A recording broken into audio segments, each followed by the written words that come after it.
আগুন লাগাতে পারছি না কারোর সম্পর্কে ওর সঙ্গে ইয়েস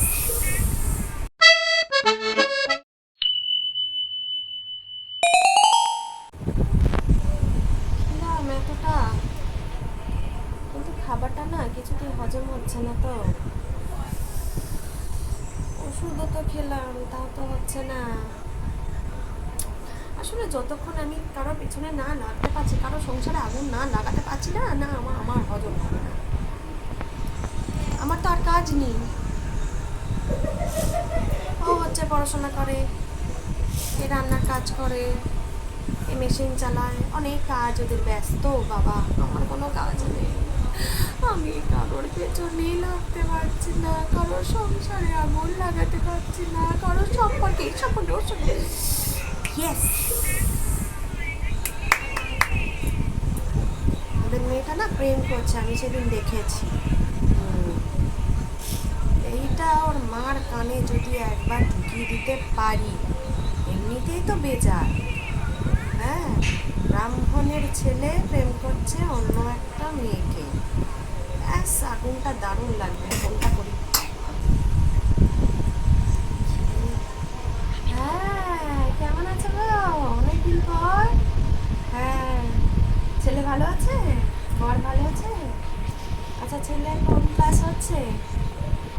কি ক্লাস 8 ও না মানে কিছু নেই আমি ভাবলাম হয়তো বিয়ের বয়স হয়ে গেছে হ্যাঁ আসলে কিছুই না আমি না কালকে একটু পার্কে গিয়েছিলাম ও হ্যাঁ ভালো কথা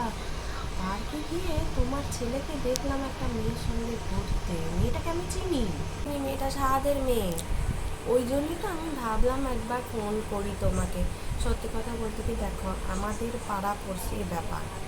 হ্যাঁ আমি জানি তোমরা ব্রাহ্মণ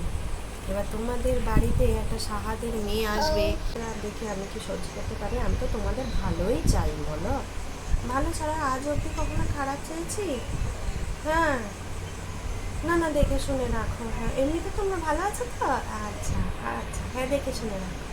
হ্যাঁ রাখছি গো হ্যাঁ হ্যাঁ যাবো না বাবা এই বিষয়টা তো মেটাতে হবে হ্যাঁ হ্যাঁ ঠিক আছে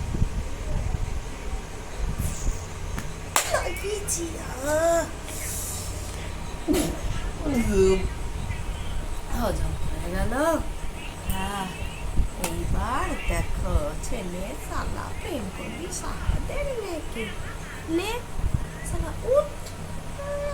মন ঝগড়া পাকিয়েছি না না না সন্ধ্যেবেলা আর একটা কাউকে দেখতে হবে আর সংসারটা দেখি ওদের যদি হাজব্যান্ড ওয়াইফের মধ্যে একটু আর একটা মেয়েকে ঢুকিয়ে দিতে তাহলেই লাভ হবে আজকের দিনটার মতন আমার সকালবেলার ভাত রাতের রুটি হজম হবে বেশ এখন একটুখানি শুয়ে পড়ি বাবা উফ কালকে ওদের পাড়ায় গিয়ে খবর নিতে হবে কি হলো মেয়েটা মার খেলো নাকি খবরটা নিতে হবে আমি যা বলেছি নির্ঘাত মার খাবে